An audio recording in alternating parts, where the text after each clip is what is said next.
to be an accredited school working with NEASC provides assurances that my student is being well taken care of, my student is being well educated and poised for success beyond high school.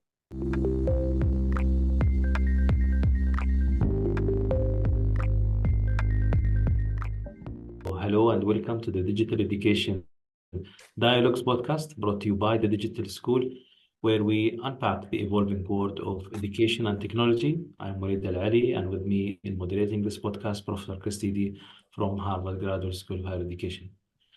Today's episode is a very special episode for us because we talk about a very important topic for education and education systems, which is accreditation. We'll try to unpack the concept of school accreditation, why it is important, and how we looked at digital education and how we looked at accreditation within marginalized and underserved communities. We'll also talk about the future of accreditation and how we see it in the future evolving. Today we have three very special guests with us from New England schools and colleges, and I think I'll give every one of you 2 to 3 minutes maybe so you introduce yourself to the audience and let us know more about you and your background. Okay, I'm happy to start if you'd like. I'm Cam Staples. I'm the president CEO of NEASC, as we call it, and I've been with NEASC for about 13 years in a full-time capacity. Prior to that, I was a member of our International Schools Commission for 10 years. So I was a member of one of the accrediting entities within NEASC as a volunteer before I joined NEASC. And my background prior to coming here was both in government and in law, and also in education policy. So that's how I came to NEASC. It's a pleasure to be here. Thank you. Let me introduce myself. I'm Mark Stapleton, Director of External Affairs for NEASC. And I've been with NEASC almost as long as Cam has, and we've both enjoyed serving on commissions prior to our employment by NEASC. As Director of External Affairs, I'm primarily involved with international partnerships and relationships, and also had the pleasure of being the project manager for the accreditation project of the digital school. And in that regard, perhaps my greatest significant act of wisdom was to employ Scott Leslie to lead the project and work directly with digital school in becoming an accredited institution for NEASC. This has been a tremendous journey for all of us, and it's a journey that benefited both NEASC and the digital school, and hopefully, ultimately, and I believe this with all my heart, the students who participate in the digital school. And let me introduce to you Scott Leslie, who was really the person who was on the ground working most closely with the people at digital school. Great. Thank you, Mark. My name is Scott Leslie. My background experience, I've had experience in Connecticut as a science teacher, a high school principal for many years, and as a superintendent for a public school district in Connecticut. My experience with NEASC goes back probably 30, 40 years. I've been a volunteer on visiting committees and chaired a number of accreditation visiting committees. I served on the Commission for Public Education and chaired that commission for 3 years. And then most recently, and in relation to the discussion today, I was the project leader for the Digital Schools Accreditation Project. And I had the distinct honor of working with Mark very closely on that team, as well as Cam, and then worked with Dr. Snowball and Dr. Waleed over the last couple of years to walk them through the process. And it wasn't just walking them through the process, it was also discovering the growth that NEASC needed to experience in order to provide the support and expertise for the digital school as they completed their journey through the accreditation process.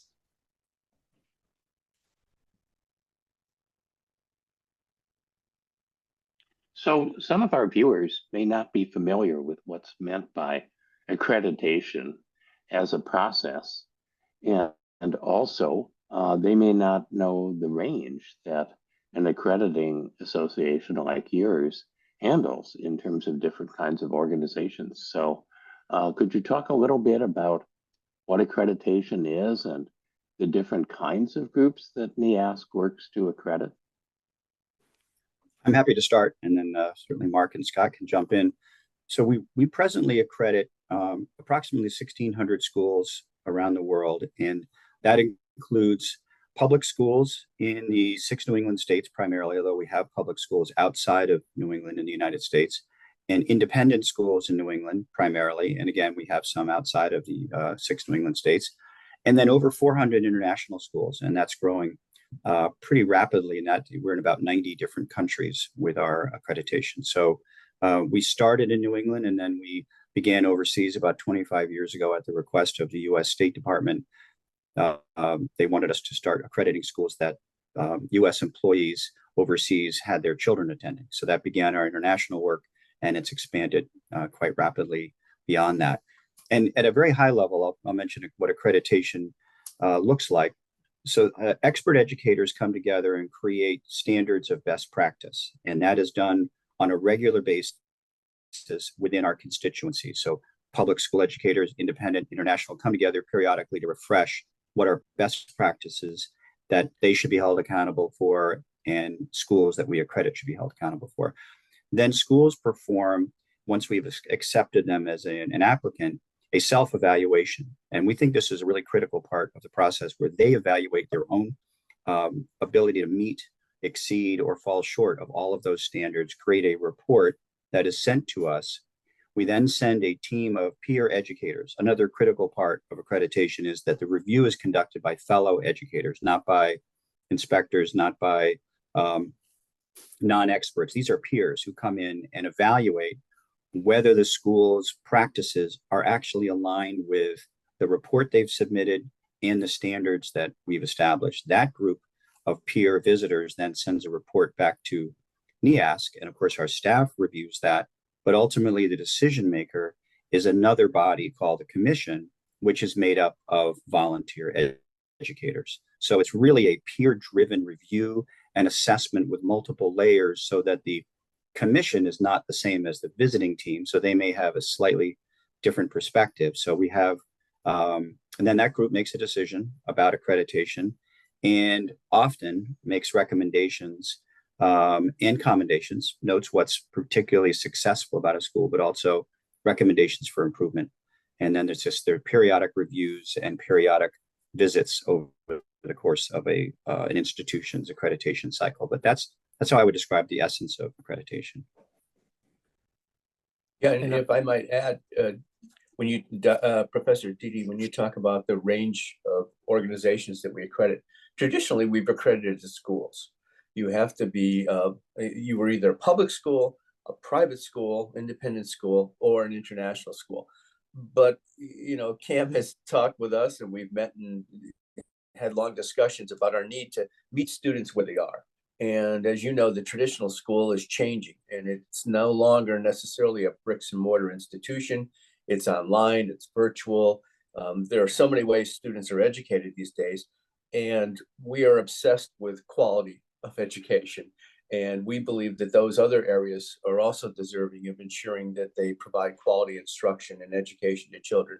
So this opportunity with the digital school really led us in that direction, pushed us in that direction perhaps, because this is a virtual learning experience, one with which we were just beginning to get some experience with a few online school accreditations. But so this is actually sort of a new world for us. And this was a great opportunity for us to try out that new world. And it helped develop, I think, both the digital school and also NEASC. And Dr. Dede, I can focus on the ground level, the importance of accreditation. You know, I think one of the most significant aspects of accreditation is that it is based upon a set of accepted standards. And so the process of accreditation is really asking the question, how well does the school or the organization being accredited, how well do they align to those standards? And for students who are the direct beneficiaries of that, is that each student probably doesn't know what those standards are, but they can be assured that the education they're receiving is as high of a quality in the town or the country that I'm being educated in as it is in neighboring towns and other countries, because my school is attuned to the standards and is aligned with the standards. For parents, most parents, they know whether their kids like school or not. They know whether their kids are doing well in school, but they probably don't know the details of what actually happens in the classroom. And having their child attending an accredited institution gives them assurance that the education they're receiving is going to be world-class. And that, I think, applies to the government officials and the ministries as well, knowing that the schools under their charge are aligned to a set of high-quality standards. Certainly, universities and colleges, it's an important aspect too. I know as a Harvard admissions counselor, they probably don't know Ram High School very well in Hebron, Connecticut, but they know that the students graduating from Ram High School not only have the academic courses to choose from, but they're aligned to standards that focus on the soft skills that students need to be successful. They focus on student engagement. They focus on ensuring that students have those skills that will help them to learn above and beyond their traditional public school experience. So it really, to be an accredited school working with NEASC provides assurances that my student is being well taken care of, my student is being well educated and poised for success beyond high school. So let me ask just a couple clarifying questions. I've certainly seen parents come to a school and say, tell me about your education. For example, how qualified are the teachers that you use? And of course, it's a great shorthand for parents to be able to say, well, this is an accredited school, and I don't even know all the questions I should be asking, but the accreditors do. But another thing that parents might come to a school and say is, well, what happens to your graduates? Certainly, there are a lot of independent preparatory schools, for example, in New England, and parents will ask, well, what proportion of your kids graduate, and what kind of colleges did they get into? Do accreditors look at outcomes, or is it all centered on processes? I can speak as a chair of a visiting committee, and I think the question itself is a great question, because I think many schools are focused, if left to their own devices, on the inputs and what they're doing for their students. And they may not necessarily be looking at how well do our students do beyond once they leave us. Part of the accreditation process is to look exactly at that. And we do ask schools to provide us with data to show us how well their students are faring above and beyond high school, whether they're entering into academics or whether they're entering into the work world. I can tell you from experience that, and again, this is based upon my own school's accreditation status. Whenever a graduated senior or a graduated student returned to school, we often would have them return. In New England, Thanksgiving is a time of break where students often return, and we'll invite students back into the building for panels where they can talk to that year's seniors about the college experience and the work world experience. But we will, kind of corner them and get them to answer surveys and to provide us with feedback. We do reach out to those schools that many of our students do attend. So the accreditation process doesn't just end at the graduation or the student leaving, but we do look very carefully at where our students are successful and what challenges they may have, so that we can use that data to inform our own practice. Hey, Chris, I'd like to add one thing if I could. to what Scott said, and he said something earlier that I thought was significant. He talked about that our accreditation process also looks at the soft skills that students need to be successful. And a lot of times, it's difficult to be a parent and to be able to judge the quality of education. And sometimes people do latch onto a single data point, an average SAT score, or this or that. But as Scott said, we in our process go beyond the numbers, and we actually create a narrative, and we look at what the profile of the graduating student or the completer would be. And we look at some of those soft skills, and particularly with international education, we try to ensure that they've been given the type of instruction that will help facilitate their ability to go to a university. Particularly, a lot of these students aspire to go to English-speaking Western universities. So it's not just enough for them to have a high SAT score, but if they had the opportunity to use 21st century learning skills, are they collaborative learners? Are they problem solvers? A lot of things that parents wouldn't think of asking, but have great meaning in today's society and what employers are looking for the future of these kids. So NEASC and other accrediting associations work largely with, let's say, typical schools. And the digital school is an adventure from both sides. It's an adventure for you to be accredited because the process isn't really designed necessarily for schools like the digital school. And it's an adventure for NEASC to accept because it is a leap. And I'm delighted that things have worked out so well. But I'd like to ask you, Dr. Waleed, what led you to decide to do this, and how did you prepare for it?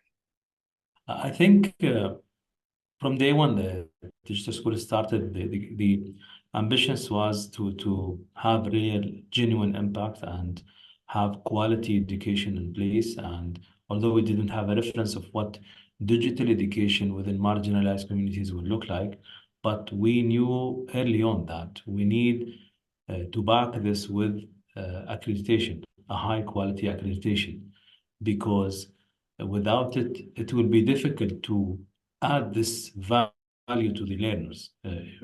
We've looked at the policies and regulations in the education system, and all of them require this important stamp. And we had an option which was easier, I would say. But the board decided back then, and Dr. Abdullah Karam, the head of education committee, decided to pursue, no, we will go for the highest quality ones, and we will aim for NEASC because of the experience and the value that they add, and because they will help us grow, and they will help us be really adding value to the proposition that we are putting in place. We are trying to put digital education within marginalized communities. Now we are talking to 100 years old plus organization in digital education and accrediting education and quality of education. And we need to convince them to accredit digital school within marginalized communities. And I think it took a while to discuss and convince each other about, okay, what this journey could look like, how we should pursue it. The team here, I think, accepted the challenge. They've seen the opportunity, and they've seen how crazy is this idea, but how full of hope is this idea. So I'd like to pass this question to them, how they thought about digital school back then. And, it's difficult because you have this long history of quality of education, and you jumped into this new era or new uncertain, I would say, scope, which is sometimes seen as risky. Happy to start with that because I know Mark was sort of the initial point of contact, and Mark brought this to my attention. And I would say it's fair to say not only were the two of us, but our sort of colleagues were very inspired by the mission of the digital school. And there's no question in my mind that the mission and your goals as an organization were part of why we decided to take this leap with you. And we also thought it would just be a fascinating project in terms of using digital education on a very broad scale. And your ambitions have been really expansive, and we were excited about that. And as you remember, Dr. Waleed, Mark and I came to visit initially because we felt one of the things we really wanted to do was understand the people that were leading it, understand your plans, and really get to meet a lot of your team to understand if that was going to, how that would translate into a future product and project. But we were inspired. And I think that really is what led us to say, we can do this. We'll figure it out. We'll use our standards and we'll do the same quality assurance we always do, but it's going to have to be adapted to this unique opportunity. I can't say enough about the work that Scott has done on that and Mark has done on that, Fran Kennedy from our office as well, to really take our existing standards and work with you to shape them to match the needs and the ambitions of digital school. Yeah, thanks, Cam. And I would just add to that, this was after our initial visit, we were obviously, as Cam said, just so impressed with the mission and the people, Dr. Waleed's vision as he articulated it.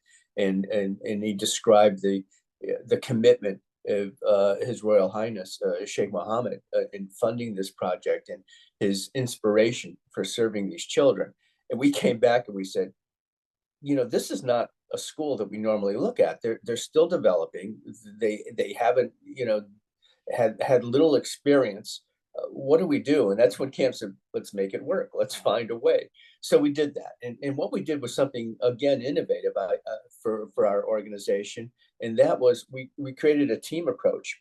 And we had basically two parts to this team. One was a coaching part, and that was really led by Scott.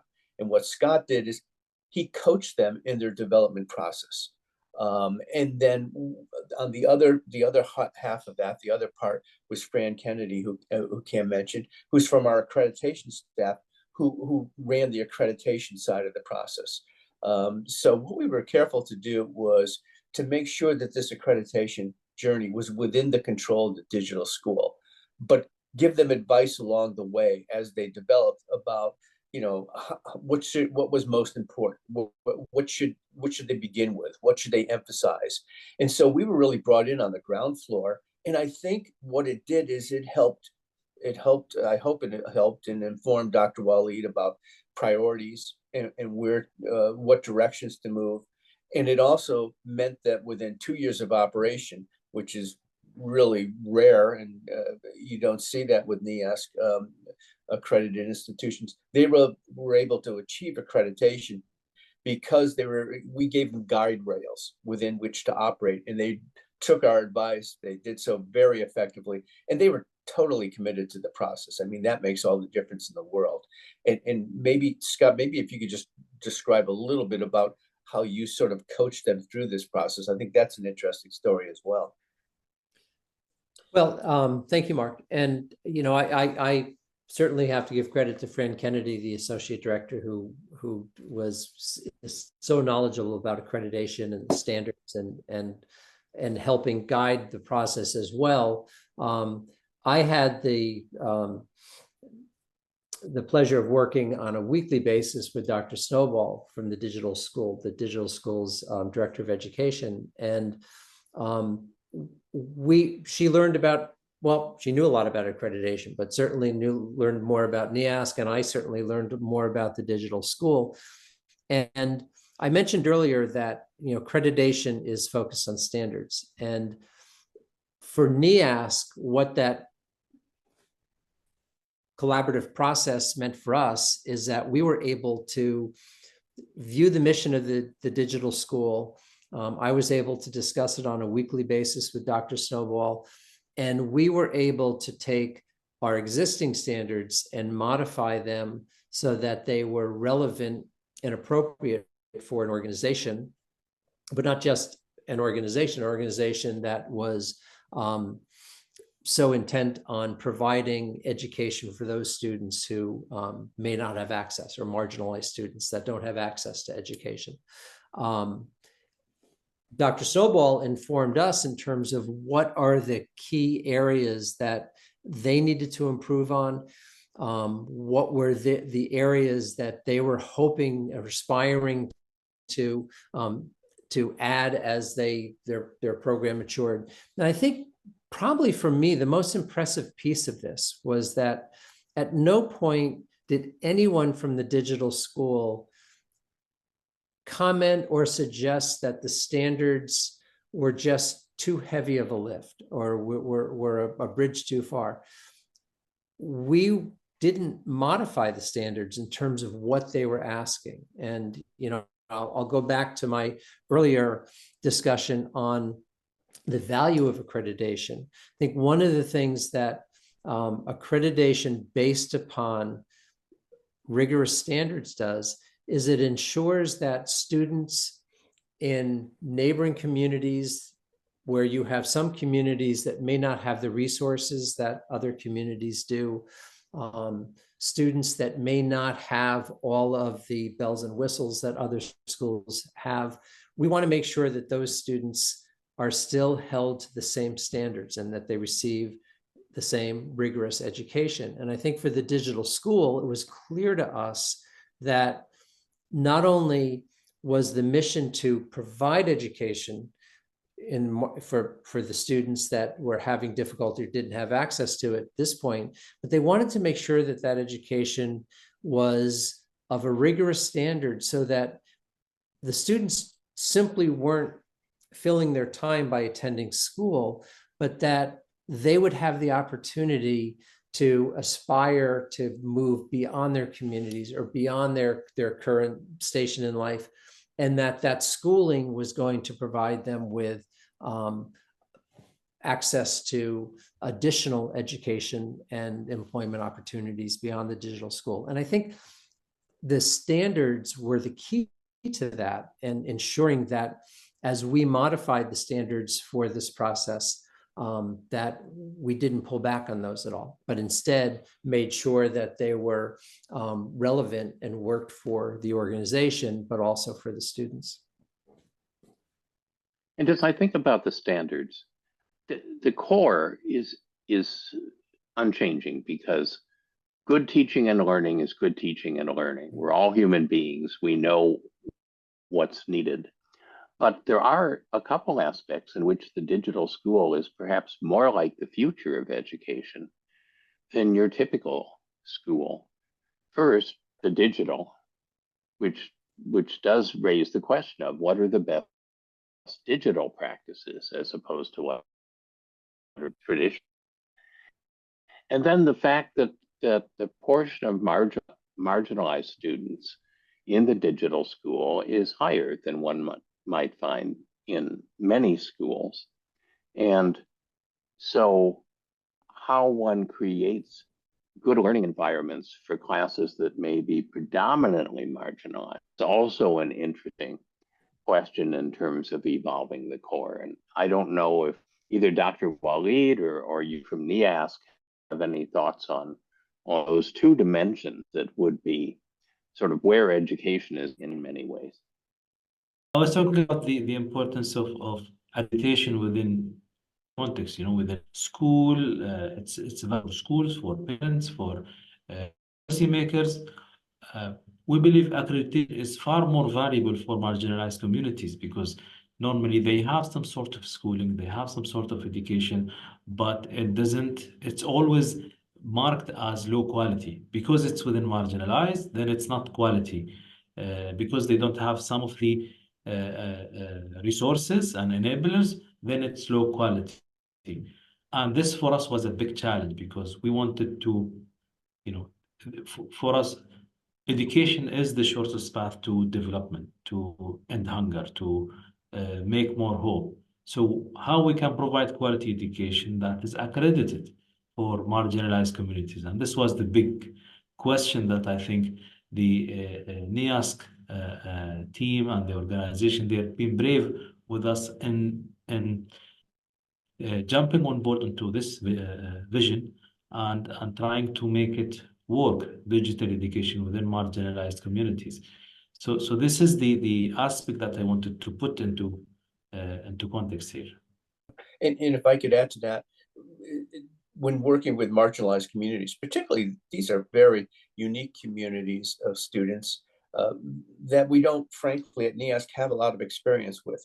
So the way that we approached it, and this is how we do it with other schools, but it became especially important with the digital school, is we asked them to describe their mission. And we asked them to describe the profile of the student learner, the successful student learner at the digital school. What would that look like to you? What do you aspire to be? And that's what really guides us. And that's our North Star in developing the indicators of success that we use with the standards we have. And I know that Scott could speak to that a little bit. I know that he spent quite a bit of time working with the digital school education director and Dr. Waleed and others, because once they had a mission, which was very clear, but it was very large. And once we got into the process of developing the profile of the digital learner, which was very unique, and that was a great contribution, I think, that Dr. Waleed and his staff made to the world of digital learning. That really drove the alignment of our standards in the approach that we used to accredit the institution. And Scott, do you want to say a little bit about the profile of the digital learner and some of that work? I'm happy to. If I could, though, before I venture into that area, Professor Dede, you mentioned you kind of laid it out as the digital school is using cutting edge digital technology to reach their students. And I think what is so impressive to us, and it's so impressive about their program, is that they didn't simply rely upon the digital technology to make that happen. And there's a whole nother component to their work that we really haven't mentioned here. And that is the training of the educators who are facilitating that education. And, you know, my assumption when before I started working with Dr. Snowball and was asked to participate in this project, my assumption was that there would be students on one side of a digital device and somebody else on the other side of the digital device, the kind of traditional digital education that a lot of us are familiar with right now. But instead, what they're committed to is providing training for educators in each of their education sites and communities to facilitate that education for students. So when you observe a lesson, students are absolutely accessing devices, and they're accessing the lessons via digital medium, but there's a trained adult in the classroom who's supporting them and able to turn on a dime if the smartboard doesn't work, if they lose connectivity on the laptops or the tablets the students may be working with. There's a really mature training program through the Digital Schools Partnership with Arizona State University that trains all of the educators that are working with the students. If the digital school was only the lessons taking place, being developed and created, that would be a remarkable achievement. If the digital school was only the training that they were providing for their educators, that would be a remarkable achievement. You put the two of them together, and I think that really provides the power of what they're able to offer to students. And, you know, to take it to the next level, you know, they're developing a global educator resource that will be available to all teachers, whether they're working with students that are formally registered to the digital school or elsewhere. I think, Mark, you mentioned the profile of the digital learner profile that the digital school developed. And I think this is if I was going to choose kind of a poster child for representing an organization or a school that has fully embraced the standards and the accreditation process and seen them through to fruition, I think I would choose this as an example. When Dr. Snowball and I worked for that first year, the digital school had a well-informed mission statement. They knew what they wanted to do. They knew what the outcomes they were hoping to achieve were. The digital learner profile, or what we've heard of as the profile of a successful student, in that first year was really in construction. And I think for many organizations and schools, it sometimes is a hoop to jump through, but it doesn't necessarily impact the education that is being provided for students. For the digital school, they created not just a truly informative graphic of what that looks like, but they made sure that all of the qualities of a successful student were inherent within their digital learner profile. And I think more importantly, what that spurred for them was a true desire to make sure that each student was able to demonstrate their success in achieving that digital learner profile. Digital School is now working with partners on creating some kind of certification showing that their students have reached these. So they're working with Mastery Transcript Consortium. They're working on some type of credential process for their students, which is going to be incredibly valuable for them should they choose to pursue higher education anywhere in the world. And so I think that, Mark, you mentioned the profile. I think that is a key example of how well the digital school embraced the process and the significant impact it's going to have on students. I think any one of their students able to take those credentials and use them either with potential employers or with higher ed organizations around the world is going to be really life-changing for so many of those students. Maybe a question, if we step back, I mean, based on your international experience working with schools across the US or internationally in the United countries, there are major shifts that are happening worldwide, especially since COVID and now generative AI disrupting many things. How do you see it from from an accreditation point of view? What are the major shifts that are that are happening within the accreditation because of the digital, I would say, transformation and the digital education, I would say, shifts? How do you see this impacting accreditation? I'll make one comment and to start the discussion, and I'm sure my colleagues have others. And my initial comment would be that digitalization of education, education has always been driven by time in the past. Seat time, the Carnegie unit, classes that were 40 minutes, 180 days a year. And when you finished, you were given a credit toward a credential. Time has been removed and is being removed from education. It's no longer the driving force of education. Now, we live in a world where you could be educated any time of the day. It's a little bit like Netflix. You drop the entire series in 1 week and you can watch everything. So if you were driven to learn algebra in 1 month, you could do that now. And you're not restricted by the classroom. You're not even restricted by the school you're in, because there are educational resources online that as a student, if you have interest, you can access it any time of the day. So schools no longer control the education of the student. And I think that, again, that's why we've moved into working with organizations such as yours, Dr. Waleed, recognizing that the traditional school is changing.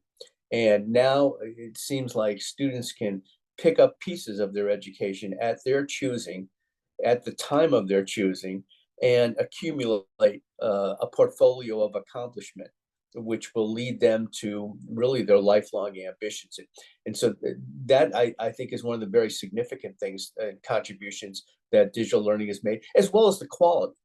I mean, people who have the resources to put digital learning online typically produce some very outstanding teaching and learning experiences for students. So no longer is a student confined to an impoverished school setting with a teacher who is perhaps not prepared very well to lead, but they can be taught by some of the best educators in the world, and that information can be shared with everyone and has really equalized the playing field, I think, for people.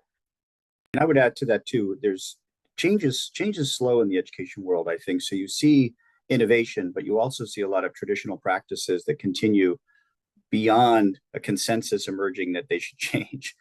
And one of those is that, teachers has historically been viewed as sort of content deliverers. They are the experts in front of the room, and they're telling everybody how to do this, how to do math, and the kids write their notes and they take the test. That still happens in a lot of schools, but I do see an evolution where, as Mark was alluding to, is universally available. And there are schools that are embracing the idea that teachers are in some ways more coaches and facilitators to teach students how to navigate this enormous amount of content that's available, understand how to be a critical thinker, how to assess the content, how to make sense of it all. And so the skills that we've mentioned a few times are probably, I think, emerging as more central, but not in every school. And I think you're seeing some schools that are innovating better than others to move in that direction. And we alluded to the Mastery Transcript Consortium, which has a vision, and that's hundreds of schools that are members of that, a vision to have competencies become the centerpiece of evaluations of students as opposed to content knowledge, because content knowledge can be acquired in so many ways.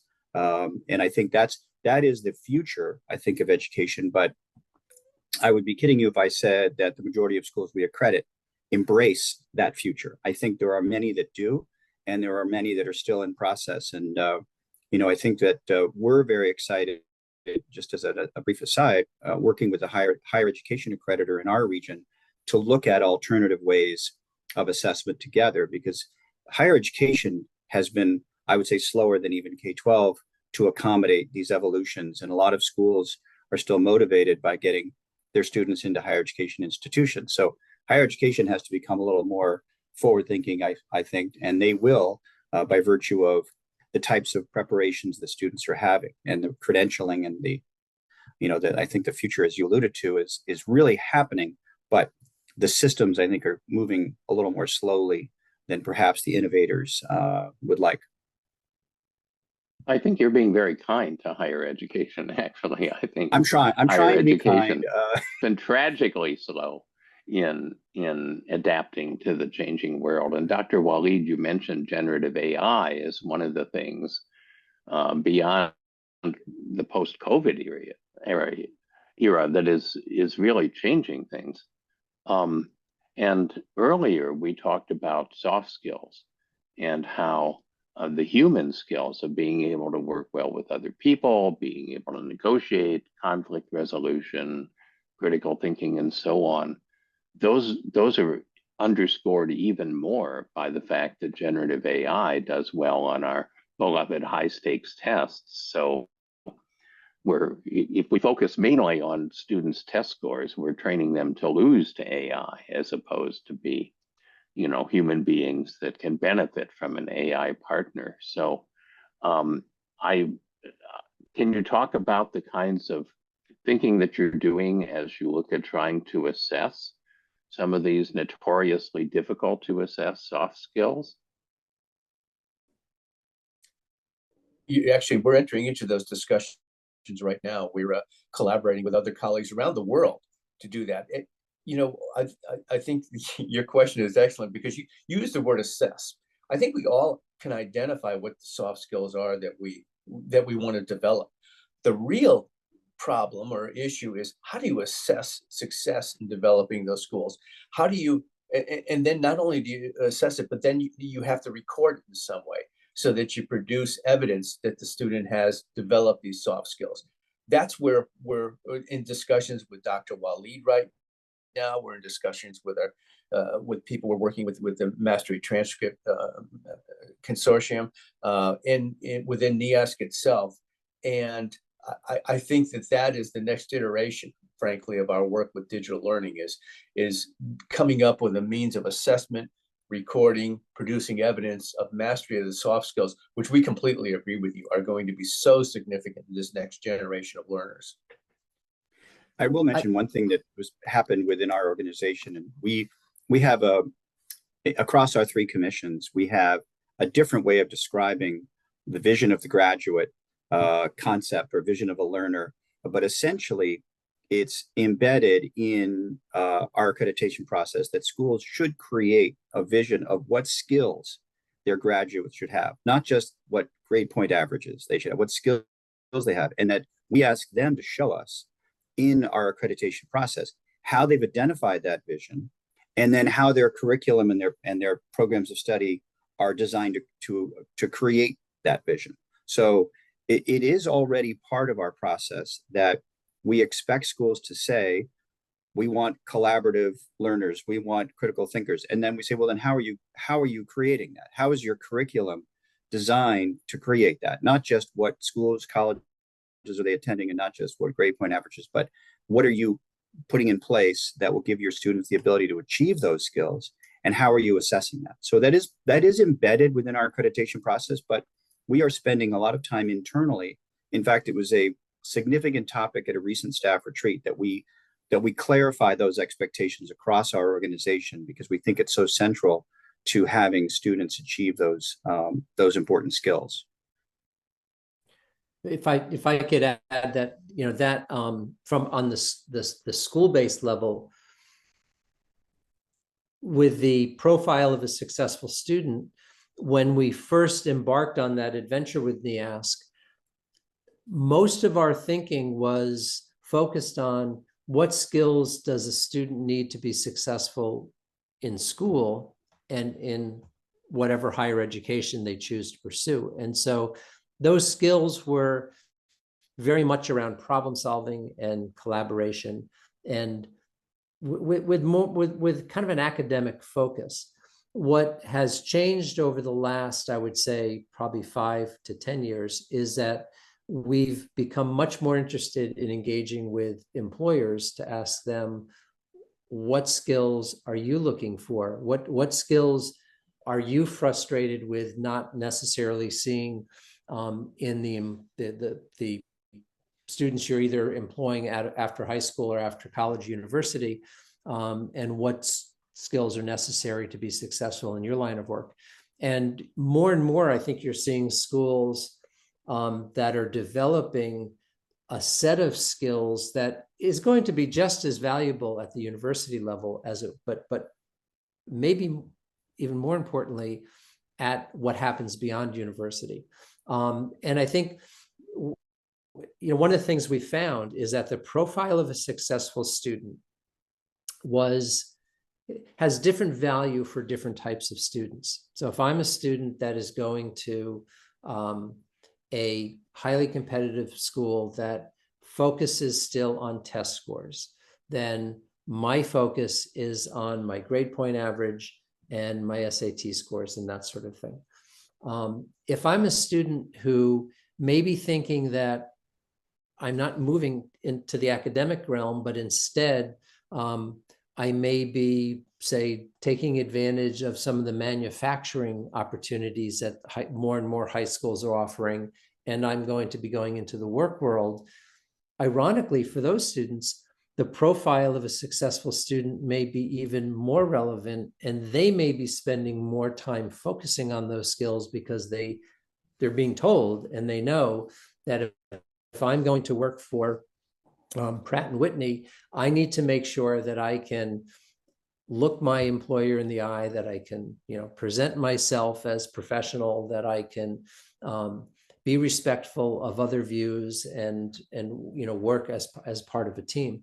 So I think that is evolving, but more and more schools are listening to employers and asking what do those soft skills look like beyond high school and beyond university and college that I need to be successful. We mentioned that with AI and certainly more digital resources, content isn't always the piece that we need to focus on. And so more and more schools are finding that being very important. If allow me to add, I think,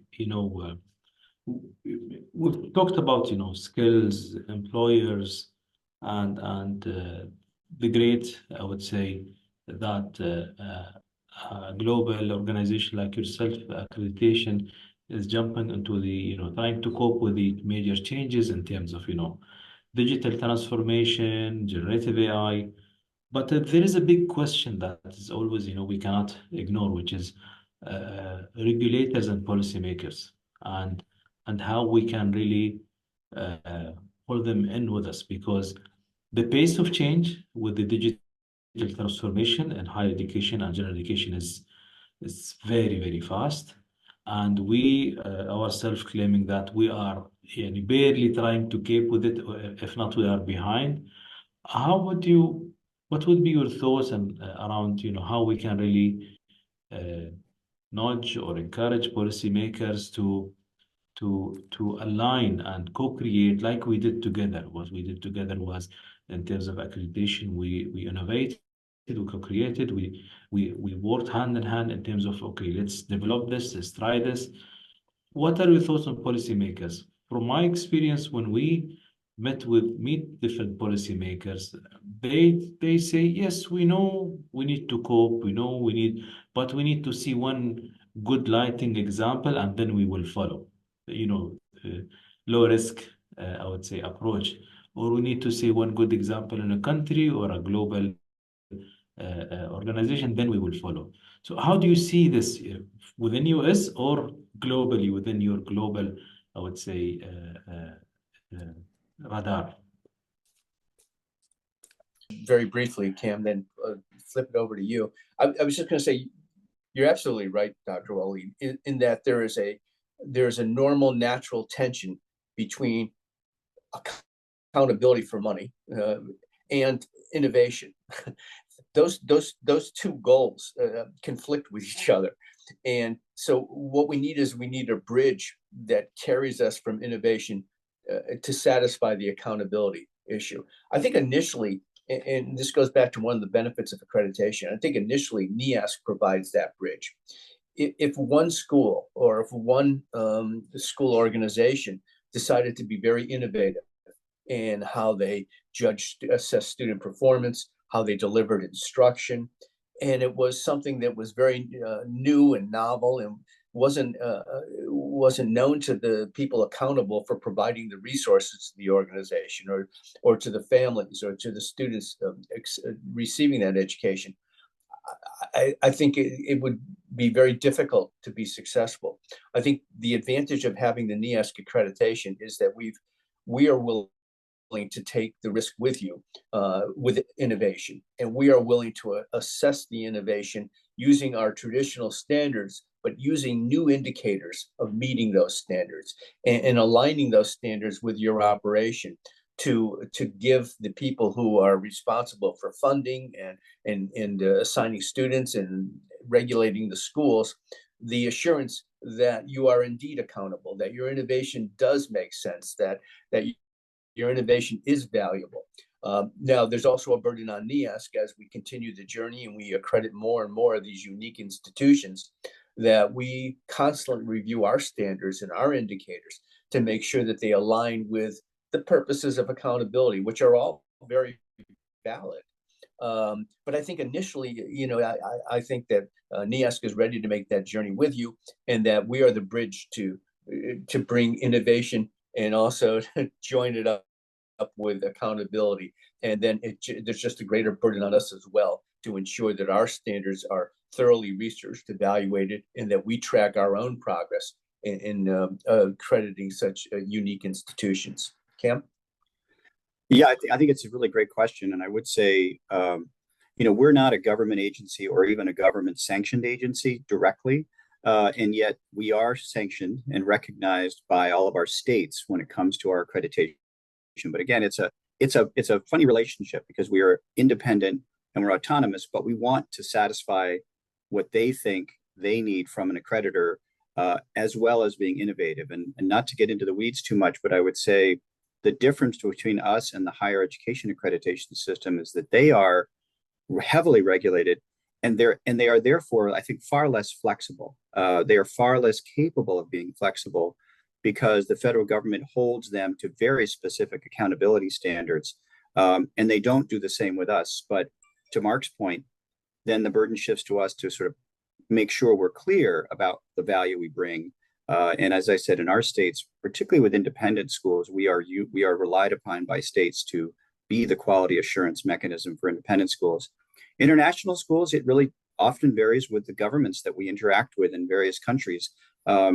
But it gives us that flexibility, I think, to be innovative, and to say, but then back it up with the fact that we want to be on the cutting edge of quality assurance. We want to be out there on the, with entities like the digital school, sort of defining and making sort of new expectations for learning, not just staying in our traditional lane. But even within the accreditation field, I would candidly say some accreditors are more innovative than others, because I think it is a challenge sometimes to get out ahead of policymakers. And as you say, policymakers often want to be very confident in what they're sanctioning. They're not as excited about taking risks, so we have to do that for them.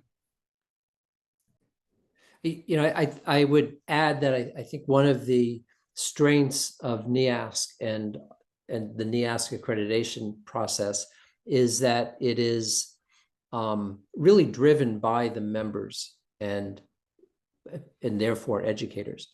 There a number of years ago, there was some frustration that the standards had evolved to be a bit too prescriptive, and that in order to be accredited, you needed to have an advisory period that looked a certain way.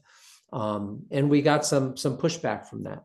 And NEASC was incredibly adept and quick at assessing the current standards at the time and bringing in both supporters of those standards and opponents of those standards, and creating a really a new and improved process that ended up being much less prescriptive. And I think that within the confines of NEASC, it's a very adept, able, and flexible process. I think, Dr. Waleed, you mentioned policymakers and working with them. I think that as far as education goes, you really need a long view. And my understanding is that the Emirates have a Project 2050, looking out a number of areas, including education. Unfortunately, I think most policymakers are looking at, maybe a year, 2 years, 3 years, 4 years. And so many of our policymakers, and Cam, I know you were a former representative, so please don't take this as a comment on your tenure, but so many of our representatives and policymakers, their schools are doing just fine. Maybe it's the other schools that aren't doing well. But because, policymakers tend to take a short-term view, they're less likely to look at really asking the questions, how do we make sense of generative AI for our students and incorporate it? Right now, I think what we tend to see is more of a pushback. I know here in the state, or at least New England, we're seeing more and more school districts that are banning cell phones. I shouldn't say just in New England. I think it's across the country. I think LA just eliminated cell phones from high schools. And so there's, I think this is where the important NEASC plays such an important role in being a thoughtful player focused on education and students, whereas policymakers still have a way to go to catch up. And I think until we get to a point where policymakers can look beyond the next year, the next 2 years, the next 3 years, but the next 50 years, and ask, what will generative AI look like in the classroom? I think organizations like NEASC are critical to make sure that teachers have some guidance or educators have some guidance to ensure that we're making at least some short-term decisions that make sense for our students.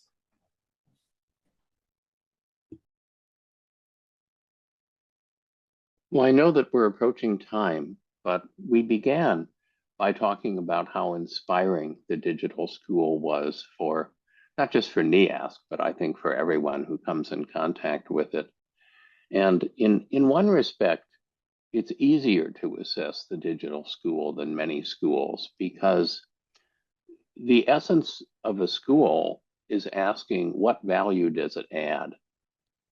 People look at Harvard and they say, wow, look at what these undergraduates have accomplished in as alumni and in life. Well, look at who we admitted. Harvard could do nothing for 4 years, and those students would be doing a lot.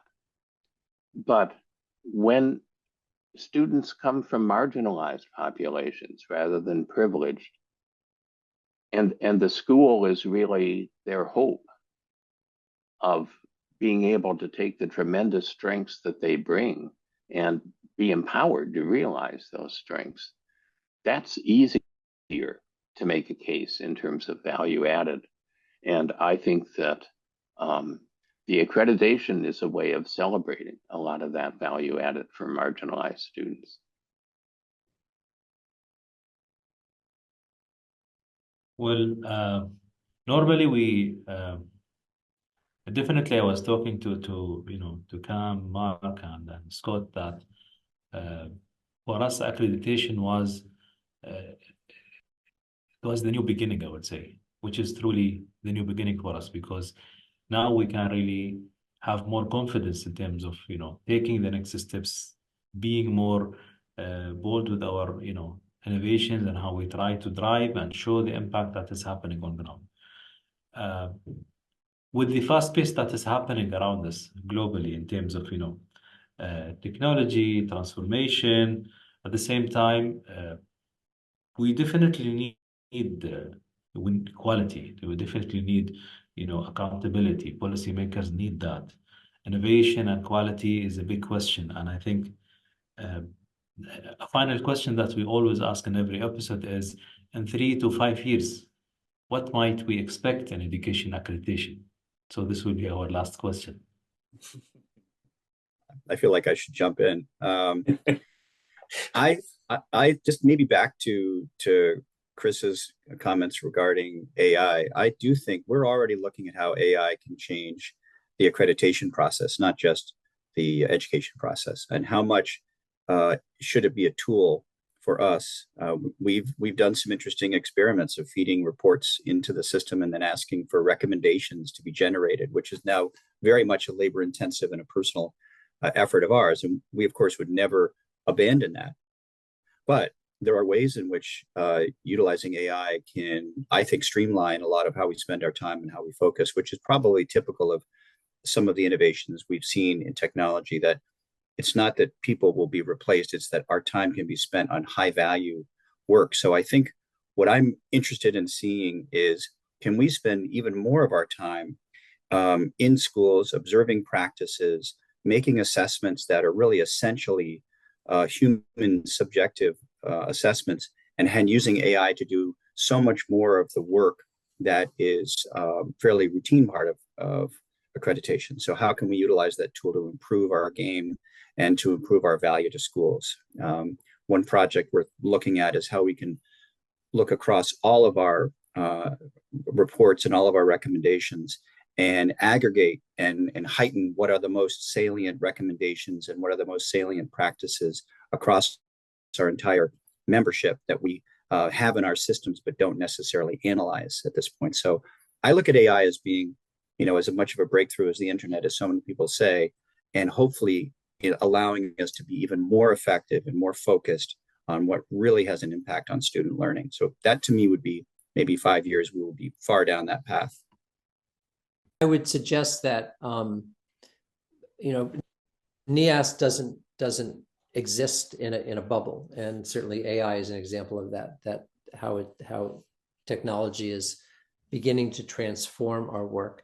I think that if you're looking out in 5 years, I think at least for NEASC here in the States, I think one area that's going to change, Chris, you mentioned that higher ed tends to be pretty static and traditional. And I believe that's going to change significantly, because colleges and universities are going through transformation in this country. We have fewer college-age students. We have schools that are closing. We have schools that are struggling to stay afloat. And I think it's going to result in colleges and universities really searching for solutions to some of those issues. And some of those solutions are going to be incredibly innovative and are going to modify what we all consider to be a traditional college university experience. That will then, I think, trickle down to the high schools, middle schools, elementary schools, and NEASC in turn, I think, will need to look at how do the expectations for what a student pursues beyond public school, or what we typically consider high school, how might that look different 5-10 years from now?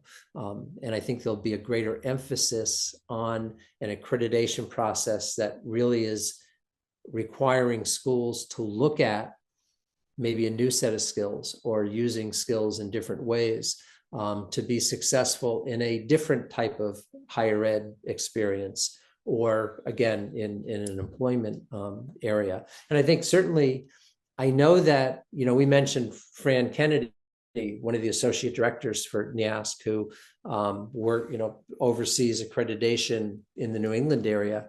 And I know that his interaction and relationship to this project with a digital school has informed his practice. And I know that when Fran goes to a New England school now, there is likely going to be a lesson learned through the digital school process that he's going to be asking what if questions that schools might not have thought. And I think that for NEASC, the fact that we are becoming a more global entity, and therefore learning from a wider range of educational institutions, organizations, and schools, that is going to impact our practice. And so when Cam is sitting around a table with a group asking what should the next iteration of standards look like, that discussion is going to be informed by a much wider experience pool of folks sitting around the table. And I think that these type of partnerships are going to have a profound impact on what accreditation looks like 5-10 years down the road. I'll just add a very short comment, if I may, and that is I'm going to flip the question for just a minute, Dr. Waleed, and say, what will not change in accreditation in 5 years? And I think this kind of goes back to the comments Professor Dede made about the soft skills, and that is, I don't see us ever. I see AI making us more efficient, allowing us to target certain areas of greatest impact when we do our accreditation work. But I think what it won't change is that NEASC prides itself on the personal touch. We will visit every school. We will interact with students and faculty and parents. We will not allow AI to substitute for that human element of judgment about the feel of a school. And Scott, I'm sure, could tell you, as a principal who's gone in so many schools doing business over the years, you get a feel when you enter a school within the first 10 minutes, just by the way students handle themselves, comport themselves, as to whether or not the school is going to be a good school. It's a feeling, and it's a human feeling that can't be, at least not yet, translated with AI.